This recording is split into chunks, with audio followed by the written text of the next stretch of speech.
சொல்லணும் சார். ஏன் அப்படின்னா என்னோட வாழ்க்கையில ஒவ்வொரு நாளுமே உங்களை கடந்து போகவே போகாது. ஏன்னு கேளுங்க. ஏன் அப்படின்னா ஏதாவது ரொம்ப கஷ்டம் இருங்க, ஏன்னு கேட்டுக்கிறேன். ஏன் அப்படின்னா ஏதாவது ரொம்ப கஷ்டமா இருந்தாலும் ஃபர்ஸ்ட் எடுத்து உங்களோட காமெடி சீன்ஸ் பார்ப்பேன். மனசு அப்படியே கொஞ்சம் எதமா வந்துட்டு இருக்கு. போன் எடுத்து யாருக்கிட்ட சேட் பண்ணாலும் நாங்க யூஸ் பண்ற ஜிஃப் ஸ்டிக்கரும் உங்களோடது தான். எந்த மீம்ஸ்னாலும் அதுலயும் நீங்க இருப்பீங்க. யாருக்கிட்ட போன் பேசினாலும் டயலாகும் உங்களோட தான் சார் வருது. ஸோ எங்களோட ஒவ்வொரு நாளுமே நீங்க எங்க கூட எப்பவுமே இருக்கீங்க. ரொம்ப சந்தோஷமா இருக்கிறதுக்கான காரணமும் நீங்க தான் சார். எனக்கு மட்டும் கிடையாது, நிறைய பேருக்கு இந்த மாதிரி வந்துட்டு இருக்கும். ஆமால பாருங்க, எல்லாருக்குமே அப்படிதான் இருக்கு. அதுக்கு ரொம்ப ரொம்ப பெரிய நன்றிகள். தேங்க்யூ டியா. ஓகே, ஸோ இப்போ வந்துட்டு மாரிசன் படத்துக்காக நிறைய விஷயங்கள் நம்ம வந்து உங்ககிட்ட பேச போறோம் sir. First of all trailer வந்து பார்த்தேன். இது வரைக்குமே வடிவேல் சார் பார்க்காத ஒரு சாயல்ல வந்துட்டு நீங்க நடிச்சிருக்கீங்க. ரொம்ப சீரியஸான, ரொம்ப இன்டென்ஸான ஒரு ரோல் வந்து பண்ணியிருக்கீங்க. இந்த படத்தை நீங்க சூஸ் பண்றதுக்கான காரணம் என்ன?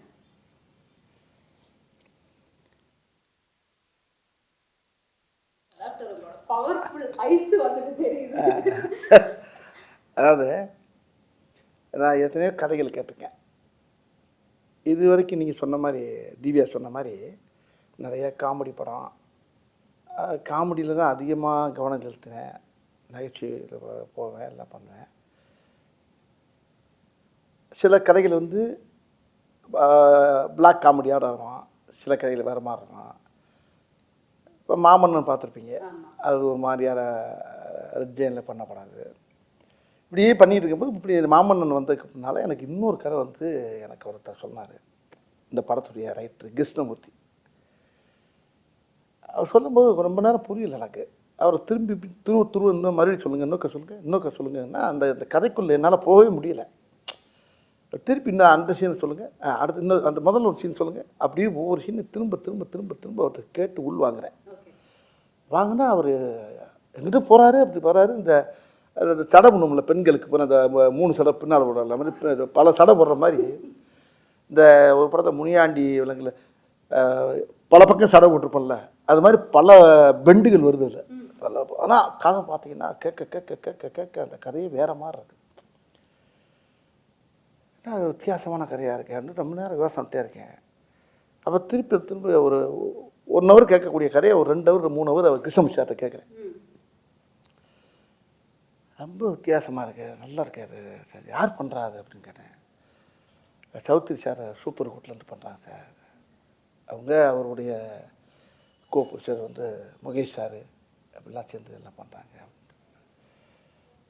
சரி அப்படிங்கும்போது அப்போ அந்த கதையை இப்போ இந்த கதைக்கு நான் பேசிகிட்டு இருக்கும்போது வேறு இதில் இன்னொரு ஆள் யார் அப்படின்னு கேட்குறப்ப அவர் என்ன சொல்ல மாட்டேங்கிறார். இல்லை சார், அது கொஞ்சம் 2-3 நாளில் உங்களுக்கு அந்த சஸ்பென்ஸ் வந்துடும் அப்படின்னாரு. அது நான் என்னே சொல்லிட்டீங்க, இன்னொரு ஆர்டிஸ்ட் யாருங்கிறத சொல்லுங்கன்னா அப்புறம் ஃபுல்லாக கதையை கட்டினேன். கதை எனக்கு பிடிச்சி போச்சு. இப்போ 2 நாள் சேர்ந்து திருப்பி மீட் பண்ணுறாரு. மீட் பண்ணோன்னே இந்த கதை வந்து சார் இல்லை பவுத் சார் பண்ணுறாரு சார் அப்படின்னாரு. எனக்கு பயங்கர சந்தோஷமாயிடுச்சு. அவரும் இப்போ தான் நம்ம மாமன்னன் காம்பினேஷன் உங்களுக்கு அந்த காம்போ இருக்குல்ல உங்களுக்கு, அவரா சூப்பராக இருக்குமே. அந்த காம்பினேஷன் அவர் கூட பண்ணுறப்போ அந்த படம் எப்படி இருக்கிறது அவனுக்குள்ள நானும் கிருஷ்ணன் சார் ஓட்டி பார்த்தோம். ரொம்ப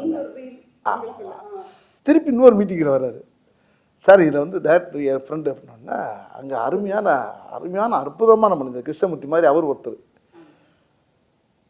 சுதீஷ் சங்கர். அவர் வந்து பார்த்தா அவர் அதே தெய்வ பக்தி. அந்த ஷூட்டிங்கில் எடுக்கும்போது திருவண்ணாமலைக்கு போனால் கேப்பில் போனால் திருவண்ணாமலை சுற்றிக்கிட்டே இருப்பார். ஆமாம், எங்கே ஆளை காணான்னு நம்ம யூரிங்கின்னு போகிறதுக்குள்ள ஒரு மலையை சுற்றி இருந்துருவார். அந்த அளவுக்கு அவர் ஒரு பக்திமான ஒரு அருமையான டைரக்டர். அவரை பற்றி சொன்னோன்னா அவர் அந்த சைடில் அவர் டைரக்ட் பண்ணுற மாதிரி இவர் ஒன்லி ரைட்டர் மாதிரி அவர் பேசிக்கிட்டாங்க. சரி, உங்களுக்குள்ளே அண்டர்ஸ்டாண்டிங் தான், எனக்கு ஒன்றும் பிரச்சனை இல்லை. பவுத் சார் சொன்னாராம் வடிவேல் சார் தான் நல்லா இருக்கும் அப்படின்னு சொன்னதாக நான் கேள்விப்பட்டாரு. நீங்கள் நான் தான் வந்து இன்டர்வியூ பண்ணேன் பகத் சார். சோ கண்டிப்பா இந்த கதை உங்களுக்கு தெரிஞ்சிருக்கும் அப்படின்னு நினைக்கிறேன். அவர் வந்து என்ன சொன்னாருன்னா, ஃபர்ஸ்ட் நாங்க டீமோட உட்காந்து டிஸ்கஸ் பண்ணும்போது இந்த கதாபாத்திரத்துக்கு வடிவேல் சார் மாதிரி ஒருத்தர் இருந்தா கரெக்டா இருக்கும் அப்படின்னு சொன்னாங்க. அதுக்கப்புறம் வடிவேல் சாரே இருந்தா நல்லா இருக்கும் அப்படிங்கிற மாதிரி மாறி இருக்கு. அப்புறம் மலையாளத்துல பண்ண வேண்டிய படம் இது தமிழ்ல வடிவேல் சாருக்காகவே பண்ணணும் அப்படிங்கிற வந்து மாறி இருக்கு. நீங்க இதை எப்படி பாக்குறீங்க? ஐயோ பெரிய அவர் சொன்ன வார்த்தை எனக்கு வந்து மனசை ரொம்ப நெகிழ வைக்குது. என்னன்னா எனக்கு எப்படி நீங்கள் எப்படி செய்யோ அது மாதிரி எனக்கு பெரிய லட்சம் கோடி மக்களில் எவ்வளோ பேர் ரசிக்கிறோ அதில் அவர் எனக்கு பெரிய ரசிகர். அவர் என் நேரம் பார்த்தாலும் அப்பா வந்து உங்களை பாடுறா வடிவேல் இப்படி பண்ணுறாரு பாடுறா அப்படின்னு சொல்லுவார். அப்பாவும் நானும் எங்கள் ஃபேமிலியெல்லாம் பயங்கர ஃபேன் அவங்களுக்கு அப்படின்னாரு. அப்படியே சார் நான் சின்ன பிள்ளைலேருந்து 12வது படிக்கிலேருந்து உங்கள் பார்த்துக்கிட்டு இருக்கேன் சார், நான் பயங்கர தீவிர ஃபேன் சார் நான் அப்படின்னு மாமன்னே என்கிட்ட ரொம்ப நேரம் சொல்லியிருந்தார். இப்போ இந்த படத்தில் ரொம்ப நெருக்கமாக உட்காந்து பேசக்கூடிய அளவுக்கு இந்த படத்தில் அவருக்கு கூட எனக்கு ஒரு வாய்ப்பு கிடைச்சது. அது அவர் கூட பண்ணுறப்ப மராக்கல் அறிஞன். அப்புறம் ஹீரோ நான் வந்து அவர் தான் ஹீரோன்னு இன்னும் சொல்லிக்கிட்டு இருக்கேன். எனக்கு ஹீரோ அவர் தான். இல்ல இதுல இன்னொரு ட்விஸ்ட் இருக்கு. ஒரு கேள்வி அவர்கிட்ட வந்து நான் கேட்டேன், யார் சார் இந்த படத்துல ஹீரோ? ஏன்னா 2 பேருமே ட்ரெய்லரை பார்க்கும்போது ஈக்குவலா இருக்கு கேரக்டர். எனக்கு ஒரு கன்ஃபியூஷன், யார் சார் இதுல ஹீரோ, நீங்களா இல்ல வடிவேல் சார் அப்படின்னு கேட்கும்போது அவர் சொன்னாரு, இல்லவே இல்லைங்க 100% வடிவேல் சார் தான் ஹீரோ அப்படின்ட்டாரா? ஆமா. நீங்க என்னன்னா வந்து ஃபஹத் சார் ஹீரோ அப்படின்னு சொல்றீங்க. அதான் வந்து ஒரு கை இந்த கை 2 கையும் சேர்ந்து தட்டில் தானே சத்தம் கேட்கும். கரெக்ட். அது மாதிரி அவரு நான் சேர்ந்து 2 கைகள் இந்த படத்துக்கு இணைந்த கைகள். இந்த மாதிரி அவர் கூட நடித்தது எனக்கு பெரிய பாக்கியம் அப்படிதான் நான் நினைக்கிறேன். ஆனால் அவர் நினைக்கிறார் என்னைய பெருசாக சொல்கிறாரு. எப்படியோ இந்த படத்தில் அந்த கதை வந்து அருமையான கதை தான் அந்த படத்தில் கண்கள். அது அந்த படத்துடைய டைரக்டரும் அந்த டீமே நல்ல டீம். அதெல்லாம் முக்கியமான ஆள் யாரான்னு கேட்டிங்கன்னா இப்போ நான், அவர் சார் பகவத் சார், டைரக்டர் சுதீஷ் சங்கர் அவர், கிருஷ்ணமூர்த்தி சார். அதில் இன்னொரு பெரிய விஷயம்னா நம்ம யுவன் சார். ஆமா கண்டிப்பாக. ஆமாம், அது நீங்கள் கேட்கறதுக்கு முன்னாடி நான் சொல்லிட்டேனோ. ஆமாம், யுவன் சார் வந்து அந்த படத்தில் அப்படியே தள்ளி இருக்கார். பிரமாமா அவருடைய இசையெல்லாம் கேட்குறப்ப ரொம்ப அருமையாக இருக்குது. அதை விட இன்னொரு ஒரு பெரிய எல்லா டெக்னிக்ஸுமே சூப்பராக இல்லை. இந்த கேமராமேன் ஒரு ஆள் இருக்கார், கலைன்னு ஒரு பேர். உண்மையிலே கலை டைப் உள்ளதான் கேமராமேன் கலை. அந்த படத்தை அவரை அழகாக அந்த படத்துக்குள்ளே போகிறப்ப ஒரு மலையாள சினிமாக்குள்ளே போய் நடிச்சு வந்த மாதிரியே இருக்கு எனக்கு. ஆனால் தமிழ் படம் தான். அவங்க என்ன தமிழ்ல வந்து எடுத்துட்டு மலையாளத்துக்கு போகுது. இப்போ எதனால மலையாளம் படம் மாதிரி ஃபீல் ஆகுது? அவங்க அந்த கதையுடைய போக்கு அது எல்லாம் பார்த்தா ரொம்ப நேச்சுரலாக இருக்குது. அந்த லொக்கேஷன் போனப்போ எல்லாம் நான் கேரளா போயிட்டு வர மாதிரியே இருக்கும். நம்ம ஊரில் தான் எடுக்கிறாங்க எல்லாம். இல்லை அம்பாசமுத்திரம் அங்கிட்டு இங்கே போகிறாங்க, இங்கிட்ட திருவண்ணாமலை போனால் ஒவ்வொரு லொக்கேஷன் பார்த்தீங்கன்னா இங்கே ஒரு 35 கிலோமீட்டர் 40 கிலோமீட்டர் மலைக்கு அடியில் அடிவாரம் யானை வர்ற ஏரியா அங்கிட்ட தான் போய் எடுக்கிறது. ஆனால் பார்த்தா அப்படியே அந்த கதைக்கும் அந்த கதையோடு சேர்ந்து பொருள் பார்த்துங்க அந்த லொக்கேஷன். அது அப்போ ஆர்டிஸ்டாக வேலை செய்யவே ஆசையாக இருக்கும். அப்படி ஒரு அழகான ஒரு படம், மக்களுக்கு ரொம்ப கண்டிப்பா ட்ரெய்லர்ல பாக்கும்போதே அவ்வளவு ஃப்ரெஷ்ஷா இருக்கு, அழகா இருக்கு. சீன்ஸும் ஃப்ரேம்ஸும் அதுல எல்லா பேருமே உள்ள ஆடியன்ஸே கதைக்குள்ள வந்துட்டான் பண்ணா படத்தை வெளியே போக முடியும். இன்டர்வல் தான் உள்ள போக முடியும். அது வரைக்கும் கதைக்குள்ளேயே வந்துடுவாங்க எல்லாரும். அப்படி அந்த கதை அந்த ஈர்ப்பு அது எனக்கே ஒரு பெரிய வாழ்க்கையில் கிடைச்ச ஒரு புது அனுபவமா இருக்கு எனக்கு. Super sir. சரி, இந்த கதை இந்த வடிவில் நான் பார்த்தது இல்லை. ஆமாவா? நான் ஃபஸ்ட்டு வந்தோன்னே எனக்கு இந்த கதையை கட்டு சரி என்ன இது காஸ்டியூம் சார் அப்படின்னு. அப்போ கிருஷ்ணமூர்த்தி சார் தான் வந்தார், ரைட்ரு. வந்து ஒரு சில்லு எடுத்தார், ஒரு ஃபேன் செட்டு போட்டு இன் பண்ணி நிற்கிறேன். இந்த தான் ஒரு சில்லு போட்டு நிற்கிறேன். எனக்கு இந்த ஒரு சில்லு போதும் சார் அப்படின்னாரு. என்ன சார் நிறையா எடுப்பாங்களேண்ணா? ஒன்று இதான் சார். ஓகே சார் அப்படின்ட்டாரு. இல்லை இன்னொரு 10-20 எடுங்க வேறு மாதிரி எடுப்பா. என் மைண்டு மாறிடும் சார், இதுதான் அப்படின்னாரு. இப்போ இந்த கெட்டப்பில் என்ன பார்க்குறாரு. அப்போ நான் என்ன பார்க்குறேன், மாமன்னனுக்கும் இதுக்கு ரொம்ப சேஞ்சு கிடைக்கல உங்களுக்கு. அது ஃபுல்லாக வெயிட் செட்டோட வருது. இது ஒரு ஃபேன் போட்டு ஒரு இன் பண்ணி ஒரு பேக்கோடு இருக்கார். பட் இவர் கேரக்டர் அவர் கேரக்டர்னு பார்க்குறப்ப எனக்கே ஒரு புதுசாக இருந்துச்சு. ஒரு வித்தியாசமான ஸ்டைல்ல நான் முதல்ல சொன்ன மாதிரி உங்களுக்கும் ஒரு டிஃபரண்டான எக்ஸ்பீரியன்ஸ், உங்களுக்கும் அந்த மாதிரி தான் இருந்திருக்கு. ஆமாம்மா, நானே ஆடியன்ஸ் என்ன படம் பார்க்கல, நான் நடிக்கும்போது அந்த ட்ரெயிலர் பார்க்கும்போது எனக்கே என்ன கேட்டாங்க, ட்ரெயிலர் பார்த்தீங்கன்னா சார் எனக்கு சார் என்ன கண்ணை கட்டுறது என்ன புரியல, வித்தியாசமாக இருக்குது அப்படின்றது ரொம்ப பெருமையாக இருந்துச்சு எனக்கு. இந்த கதை வந்து நீங்கள் கேட்கும் பொழுது எந்த விஷயம் அப்போ கண்டிப்பாக இந்த கதைக்கு ஃபேக்டா இருக்கேன், நான் இதை கண்டிப்பா பண்ணணும் அப்படின்னு எந்த பாயிண்ட்ல உங்களுக்கு தோணுச்சு சார்? ரொம்ப அருமையான கேள்வி இது. இந்த கேள்வி தான் இந்த பேட்டியிலே ரொம்ப முக்கியமான கேள்வின்னு நினைக்கிறேன். இது எப்படின்னா, இன்னைக்கு இருக்க காலகட்டம், இந்த இந்த நிகழ்காலம் இன்னைக்கு இருக்க, நம்ம இதுக்கு முன்னால் இருக்கிறது வேறு மாதிரி இருந்துச்சு, நம்ம வேறு மாதிரி பண்ணோங்கிறதெல்லாம் வர விஷயம். இன்றைக்கி காலங்களில் இன்றைக்கி இருக்க இளைஞர்கள் மத்தியில் இன்றைக்கி நிறையா இன்றைக்கி வந்து இந்த இந்த இந்த கதை ரொம்ப ஒரு சமூக விழிப்புணர்வை ஏற்றக்கூடிய சொல்கிற அளவுக்கு இந்த கதையில் அந்த திரைக்கதை அமைஞ்சிருக்க முடியும். ஆமாம், பொதுவாகவே இப்போ நானும் ஹீரோ கிடையாது, யாரும் கிடையாது கூட வச்சுக்கோங்க, இந்த கதை தான் ஹீரோ. அவ்வளோ அற்புதமான விஷயத்த டைரக்டரும் கதாசிரியர் இந்த படத்தை ரொம்ப அருமையாக இயக்கியிருக்காங்க. ரொம்ப முக்கியமான விஷயம் என்னென்னா, மக்கள் இந்த படத்தை பார்க்குறப்ப ஒரு ரொம்ப பேருக்கு ஒரு பெரிய விழிப்புணர்வாக இருக்கும். அது ஒன்று. இதில் நடிச்சிருக்க ஆர்டிஸ்ட் அத்தனை பேருமே இந்த கதையோடு நல்லா பின்னி பிணைஞ்சிட்டாங்க. எல்லா பேருமே. இதில் பவுட் சார் கிடச்சது வந்து இந்த படத்துக்கு அது இன்னும் மெருகேற்றி இருக்குது. அதுதான் இன்னொன்று தியா அந்த இப்போ இந்த ட்ரெய்லரை பார்த்து எல்லோரும் ஆளுக்கு ஒரு கதை எழுதுறாங்க, ஒவ்வொரு கதையாக எழுதிட்டு வர்றாங்க. இப்போ அந்த கதையில் 4-5 கதை எங்களுக்கு கிடச்சிருக்கு. அதே டைரக்டர் ஆட்டையை போட்டு பண்ணலாம்னு இருக்காரு. ஆமாம், செகண்ட் பார்ட், தேர்ட் பார்ட் இல்லை, அவங்க சொன்னது அது புதுசாக இருக்குது. அது ரொம்ப இன்ட்ரெஸ்டிங்காக இருக்குது. ட்ரெய்லரை வச்சு அவங்க ஒரு கதை சொல்லிட்டு இருக்காங்க. இது நல்லா இருக்கே, இது அது இது அதோட இது ஒரு ஒவ்வொன்றும் ஒரு மாதிரியாக இருக்குது. ஆனால் அந்த கதையில் இருக்க விஷயங்கள் வந்து மக்களுக்கு ரொம்ப படமாக நீங்கள் பார்க்குறப்ப அந்த ஆடியன்ஸ் எந்திரிச்சு கை தட்டுற அளவுக்கு அந்த படம் அந்த இயக்கியிருக்காங்க. ஆமாம், இந்த படத்தில் சஸ்பென்ஸாகவும் நிறைய விஷயங்கள் பொறுத்து வந்து பார்க்கணும். ஓகே, நீங்கள் இந்த படத்தில் நடித்த நடிகர்கள் பற்றி சொன்னீங்க. முக்கியமாக நம்ம கோவை சரளமாவும் வந்து நடிச்சிருக்காங்க. உங்களோட காம்பினேஷன் பல வருடங்கள் கழிச்சு ஸ்க்ரீனில் பார்க்குறேன். அவங்க கூட சேர்ந்து இல்லைனாலுமே இந்த படத்தில் அவங்க ஒரு வித்தியாசமான கேரக்டர் அவங்க பண்ணியிருக்காங்க. ரொம்ப சீரியஸாக பண்ணியிருக்காங்க. அவங்க ரொம்ப நல்லா பண்ணியிருக்காங்க. அவங்க சும்மாவே அவங்க வந்து பிறவி ஆர்டிஸ்ட். அவங்கள சொல்லவா வேணும் உங்களுக்கு. அவங்க எந்த கேரக்டர் கொடுத்தாலும் அசத்திட்டு போகிறாங்க. அதான் சொல்ல, தமிழ் சினிமாவில் அவங்க இன்னொரு மனோரமா மாதிரி வச்சுக்கங்களேன். அவங்க இந்த படத்தில் வேறு மாதிரி அவங்க பண்ணியிருப்பாங்க. சூப்பர். ரொம்ப வருடங்கள் கழிச்சு நீங்கள் இந்த படத்தில் நடிக்கும்போது அனுபவம் எப்படி இருந்தது சார் அம்மா கூட? அவங்களுக்கு எனக்கு அதிகமாக காம்பினேஷன் வராது. அப்படி இருந்தாலும் ஒரு சில இடத்துல காம்பினேஷன் இருப்போம். அவங்க ஒரு போலீஸ் ஆஃபீஸராக வராங்க, அது வேற மாதிரி இருக்காது. சரி, இந்த கதாபாத்திரத்துக்கு டெஃபினட்டாக ஒரு டிஃப்ரெண்ட்டான லுக் உங்களுக்கு வந்துட்டு இருக்கு. பட் நீங்கள் எப்படியெல்லாம் வந்து ட்ரெயின் எடுத்தீங்க சார்? ஏதாவது ட்ரைனிங்கோ இல்லை இதுக்கு வந்து நீங்கள் ஏதாவது ஸ்பெஷலாக ரிஹர்சல்ஸோ அந்த மாதிரி ஏதாவது? இல்லை இல்லை இல்லை இல்லை இல்லை அந்த கதையை நல்லா உள்வாங்கினேன். ஒரு தடவைக்கு 100 தடவை உள்வாங்கினேன்.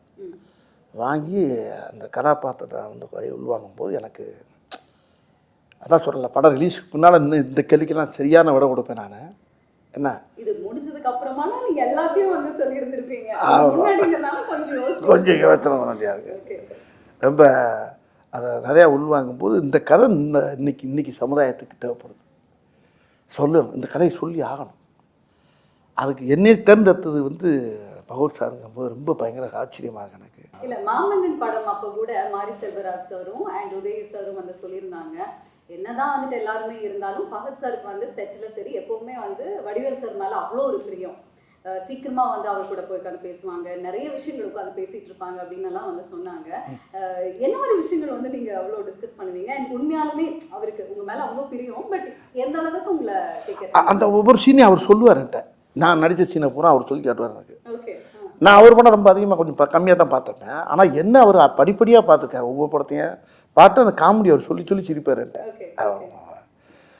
சொல்லும்போது எனக்கு அப்புறம் நான் அந்த காமெடி எப்படி நடந்துச்சு, எப்படி நடந்துச்சு, இப்படி ஒவ்வொரு சம்பவத்தின் ஸ்பாட்டில் என்ன நடந்துச்சு, நான் நடித்த இடங்களை அப்புறம் சொல்லிவிட்டு அவரை சிரிக்க பற்றிருப்பேன். ஆமாம், அது எத்தனை தடவை பார்த்தாலும் அவர்கிட்ட நிறைய இன்னும் சொல்லிக்கிட்டே இருப்பேன். அவரும் சிரிச்சுக்கிட்டே இருப்பார், அவர் கைத்தட்டி சிரிச்சுக்கிட்டு இருப்பார்.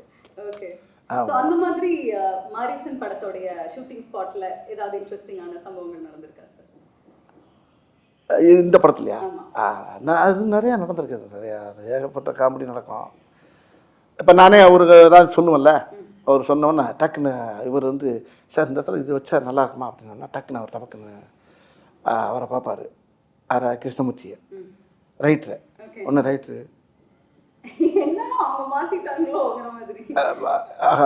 ஒரு கரையை மாற்றி வேறு மாதிரி போகிறாங்க, ஒரு பீதியாக இருக்கும். ஒன்று இவர் ரைட் சொல்லுவார், ஆனால் அது வேணுமா அது வேணுமா?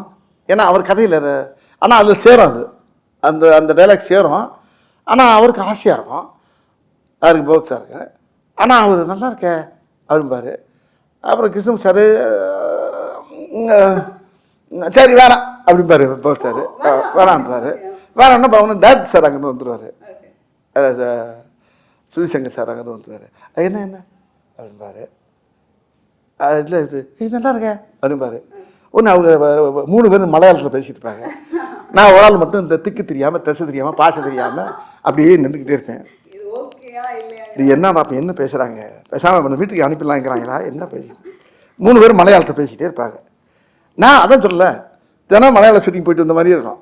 ஆமாம். அப்புறம் அவங்க எவ்வளோ கிருஷ்ணன் சார் பதறுவார். சார் வேணாம் சார், தெரியாமல் கேட்டு தொலைங்க, விட்டு தொலைங்க அப்படி. இல்லை சார் ஓகே சார் அப்படின்பாரு. இல்ல ஃபஹத் சார் ஒரு விஷயம் வந்து சொன்னாரு, சீரியஸான ஒரு சீன் நாங்க நினைச்சிட்டு வருவோம், ஆனா வடிவேல் சார் உடனே பின்னாடி வந்துட்டு அதே சீனை அவர் ஒரு காமெடியான ஒரு வேலை அப்படி சிலது வைக்கப்பட்டது இருக்கு, வேணான்னு சொன்னது இருக்கு. இப்படி சில விஷயம் ரொம்ப எனக்குள்ள ரொம்ப சுவாரஸ்யமா ஜாலியா எடுத்துக்கிறோம் நாங்கள். அதே மாதிரி அவர் நிறையா சொல்லுவார். டைரக்டர் ரொம்ப அவர் இல்லை, நாங்கள்லாம் ஒன்று யோசிப்போம், ரைட்டர் ஒன்று யோசிப்பார், டைரக்டர் அங்கே புதுசாக ஒன்று சொல்லுவார். அந்த இடத்துல அப்படி சேர்ந்து இந்த ஸ்பாட்லேயே அந்த இடத்துல மாற்றுவோம், நல்லா இருக்கும், நல்ல டீம். இல்லை இடையில அவர் வந்துடுவார். சில நேரத்தில் இந்த தமிழில் சில வார்த்தை எங்களுக்கு புரியாது. அவர் ரைட்டர் நல்லா தமிழ் பேசுவார், கிருஷ்ணமூர்த்தி சார்.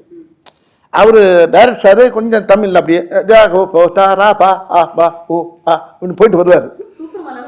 இது மலையாளம் இல்லை, நீங்கள் வர. அப்புறம் அங்கேருந்து கேமராமேன் வர என்ன என்ன ஓ சார் இது இந்த தமிழில் வந்து இது வரும் சார், மலையாளத்தில் அப்படி வரும். ஓ சார் அப்படியா, இது இப்படி சொன்னால் நல்லா இருக்கு அப்படி இப்படி 2 பேரும் அந்த அந்த எல்லாம் தாய் இல்லையா, எல்லாம் பூரா அதானே, ஒரு தாய் பிள்ளை தானே எல்லாம். நாங்கள்லாம் சேர்ந்து 2 மொழியும் சேர்ந்து அதில் விளாண்டுருப்போம் பாருங்க, பிரமாமா.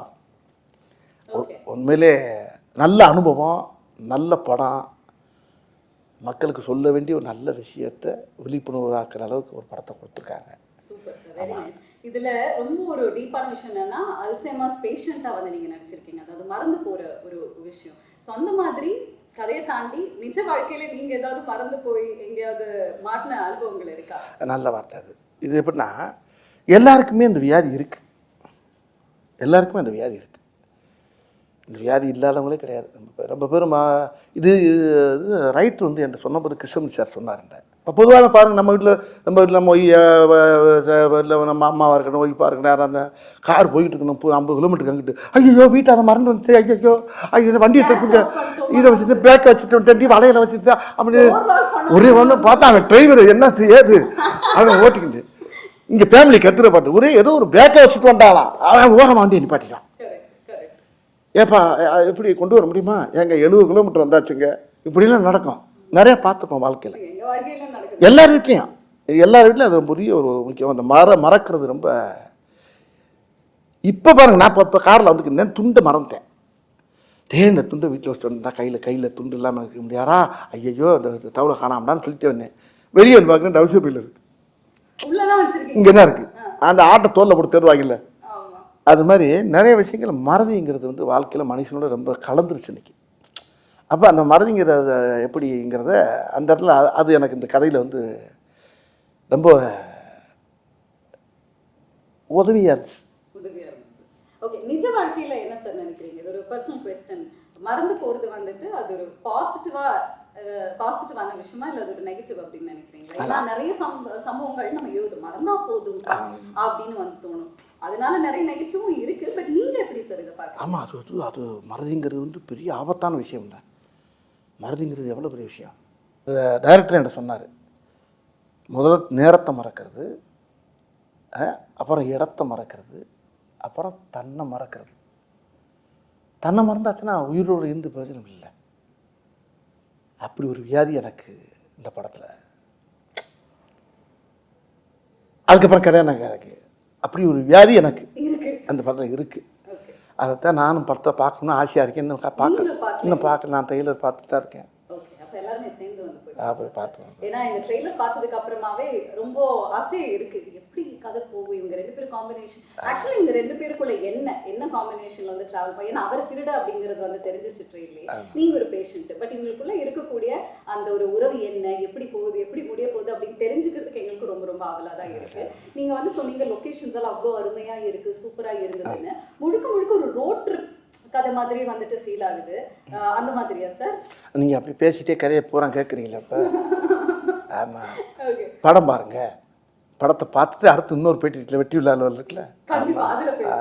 இப்போ இன்னொரு விஷயம் என்னன்னா, இப்போ சௌத்ரி சார் எனக்கு பேசினார், இப்போ உங்களை பேசுறதுக்கு முன்னால் என்கிட்ட பேசினார். இந்த படத்துடைய producer super good Choudhary sir பேசினார். வடிவேல் படத்தை பார்த்தேன், பயங்கர சந்தோஷமாக இருக்கேன் நான். ஆனால் என்ன சௌத்ரி சார் என்ன ராமாவடியில் 98வது படம் அது, எனக்கு ரொம்ப ரொம்ப ரொம்ப ரொம்ப ஹாப்பியாக இருக்கேன் ஐயா நான். ஆமாம், நல்லா பண்ணியிருக்கேன், பகுத்து நல்லா எல்லாமே நல்லா பண்ணியிருக்கீங்க. நான் சொன்னேன், தமிழ் சினிமாவுடைய ஜாம்பவான நீங்கள் தான். ஒரு கதையை செலக்ட் பண்ணால் சாமானியமாக செலக்ட் பண்ணி அதை வந்து ஓகே சொல்ல மாட்டேங்க. அப்படியே ஓகே சொன்னாலும் ஒரு ஆளை கூப்பிட்டு பாராட்டுறது ரொம்ப ரேர் எனக்கு தெரிய. ஆமையா, உனக்கு தெரியுமில்ல என்னை பற்றி, நான் உன்னை கூப்பிட்டு பாராட்டுறேன்னா எனக்கு அவ்வளோ உன்னை பாராட்டுன்னு 2 நாளாக உன் நம்பரை கேட்டு நான் பேசி தேடி ஒரு கேட்டுக்கிட்டேன். அதனால ஒன்றே பிடிக்க முடியல, நீ கொஞ்சம் பிஸியாக இருந்த ஒரு அப்படின்னாரு. அப்போ நான் அந்த பிரபுதேவா படத்தில் டிஸ்கஷனில் நானும் போய் கொஞ்சம் கலந்து போய்கிட்டு இருக்கேன். பவர் நானும் பண்ணுறேன் ஒரு படம். ஆமாம் ஆமாண்ணே, ஆமாம் ரொம்ப நல்லா இருக்கு அப்படியில. அது பெருவாயால் சொல்கிறது வந்து பெரிய தேசிய அவார்டு கிடைச்ச மாதிரி எனக்கு. அந்த படத்தை அவர் பாராட்டுனது தான் எனக்கு வந்து பெரிய வெற்றி இந்த படத்தை. சரி, இந்த படத்துல இருந்து மக்கள் வீட்டுக்கு போகும் பொழுது என்ன மாதிரி ஒரு எக்ஸ்பீரியன்ஸ் இருக்கும்னு நினைக்கிறீங்க? அப்போலாம் முழுமையாக ஏற்றுக்குறாங்க அந்த படத்தை, ரொம்ப படத்தை ரொம்ப ரசிப்பாங்க. இது இந்த அதெல்லாம் சொல்லலை, இந்த படம் வந்து முக்கியமாக அன்றைக்கி வந்து ஜனங்கள் மத்தியில் அது வந்து ரொம்ப பெரிய உஷாரம் உண்டாக்கும். ஜனங்கள் மத்தியில் ஒரு விழிப்புணர்வு வரும், பெரிய உஷாரம் உண்டாக்கும், பெரிய ஒரு மாதிரியான ஒரு படம் அது. காத்திருப்போம். அண்ட் உங்களுக்கு மாரிசன் படம் எந்த அளவுக்கு ஸ்பெஷல்? மாரிசன்ற டைட்டில் எனக்கு ரொம்ப வித்தியாசமாக இருந்துச்சு. டைட்டில் என்ன வச்சுருங்கப்ப, அப்போ டைரக்டர் விமர்சனம் சொன்னாங்க மாரிசன். மாரிசன்கிறது மீனிங் என்னன்னு கேட்டேன் நான். அதுக்கு மீனிங் சொன்னார். அதுவும் அந்த ராமாயணத்தில் வந்து அந்த சீதையை கடத்தும் போது மானா மாறி உள்ளே போகும்ல, அந்த கேரக்டர், அது பேர் தான் மாரிசன்னார். இதெல்லாம் எனக்கு தெரியாது, நான் ராமாயணம்லாம் படிக்கலாமா. அவர் சொன்னார் அந்த அந்த அந்த டைட்டிலுக்கு இந்த கதைக்கு என்னங்க போனால் அந்த டைட்டிலை வச்சு கதை கேட்டேன் நான். அப்போ நீ கேட்ட கேள்வி என்ன அதான கேட்டீங்க? இப்போ நீங்கள் கேட்டது இந்த அதான் அந்த டைட்டிலுக்கு ஏற்ற அந்த கதை வந்து ரொம்ப ஆப்டாக இருந்துச்சு. அந்த கதை அது ரொம்ப என்னை ரொம்ப பாதிச்சிருக்கு இந்த படம். எனக்கு ரொம்ப பிடிச்ச கதை, ரொம்ப என் வாழ்க்கையிலே இது பெரிய வரலாறு மாதிரி இருக்குன்னு நினச்சிங்களேன். எனக்கு இது பெரிய ஒரு பெரிய மைல்கல். இது எத்தனையோ படம் பண்ணிக்கேன், வரிசையாக பண்ணிக்கிட்டே வந்திருக்கேன். ஒவ்வொரு படத்தில் புலிகேஷ் பண்ணியிருக்கேன், அது ஒரு பெரிய படம். மாமன்னுக்கு அப்புறம் நீங்கள் ஜம்ப் பண்ணி வந்த மாரிசன். இப்போ என்ன கேட்டினா, இப்போ ஒவ்வொரு படமும் இப்போ எனக்கு எல்லாமே கலந்து வருது. இப்போ கேரக்டர் ரோல் வருது. நல்ல இப்போ சுந்தர்ஜி படம் பண்ணோம்ல யங்கர்ஸு, அது ஒரு நல்ல காமெடி படம். அது இப்படி ஒன்றும் மாறி ஒரு கதையை பூரா செலக்ட் பண்ணி தான் பண்ணிட்டு வரேன் நான். அந்த செலக்ஷனில் இந்த கதை வந்து எனக்கு கிடைச்ச பெரிய பாக்கியம்னு நினைக்கிறேன். கண்டிப்பாக சார். ஏன்னா இப்படி ஒரு கதாபாத்திரத்தில் உங்களை பார்த்தது கிடையாது. அது அவர் கூட அவர் காம்பினேஷன்ல கிடைச்சது வந்து இன்னும் எனக்கு ரொம்ப சந்தோஷமா இருக்கு. அதுவும் சௌத்ரி சாருடைய தயாரிப்புல அது நம்மளுக்கு கிடைச்சது. அந்த டீம் அவரும் பெரிய ரொம்ப சூப்பரான காம்பினேஷன் சார். ஏன்னா சுதீஷ் சார் டைரக்ஷன்ல, கிருஷ்ணமூர்த்தி சாரோடைய ரைட்டிங்ல, அண்ட் ஃபஹத் ஃபாசில் சார் கூட நீங்க இணைந்து நடிச்சிருக்க இந்த காம்பினேஷன் பார்க்கிறதுக்கு ரொம்பவே அவளோட வெயிட் பண்ணிட்டு இருக்கோம். ஸோ படத்தை